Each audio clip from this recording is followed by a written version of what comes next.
যেমন ঝড় তেমন বৃষ্টি, দুটোই যেন রেষারেষি করে হচ্ছে। প্রচুর পরিমাণে কিন্তু ঝড় হচ্ছিল, ঝড়টা থেমে গিয়েছে, গিয়ে বৃষ্টিটা দেখতে পাচ্ছ যে কেমন বৃষ্টি পড়ছে জোরে জোরে, আর গাছের পাতাগুলো দোলা খাচ্ছে, কত সুন্দর লাগছে না? এই বৃষ্টির সময়টা দেখি না আমার সেই ছোট্টবেলার কথা মনে পড়ছে, যেই সময় এমন বৃষ্টি হলে আমরা ভেজার জন্য, আমি তো বিশেষ করে বায়না করতাম মায়ের কাছে যে আমি কিন্তু ভিজবো। আমার মা তখন বলতো যে না, একদম নয়, ঠান্ডা লেগে যাবে, আর ঠান্ডা লেগে গেলে কে দেখবে? হ্যাঁ, কে দেখবে তোমাকে?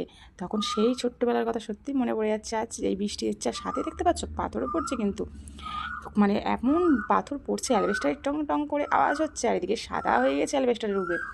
তো খুব সুন্দর একটি মুহূর্ত, আর ক্যাপচার না করলে হয়। আর এদিকে দেখতে পাচ্ছ পাথরগুলো ভীষণ বড় বড় কিন্তু, আর আমি প্রথমবার এত বড় বড় পাথর পড়তে দেখলাম। আর তোমাদের ওদিকে কার কার ওদিকে বৃষ্টি হচ্ছে একটু জানিও তো বন্ধুরা। আর এই বৃষ্টির সময়টা, মানে এই সময়টা দেখে কি তোমারও ছোট্টবেলার কথা মনে পড়ছে? অবশ্যই কিন্তু বলো আমায়।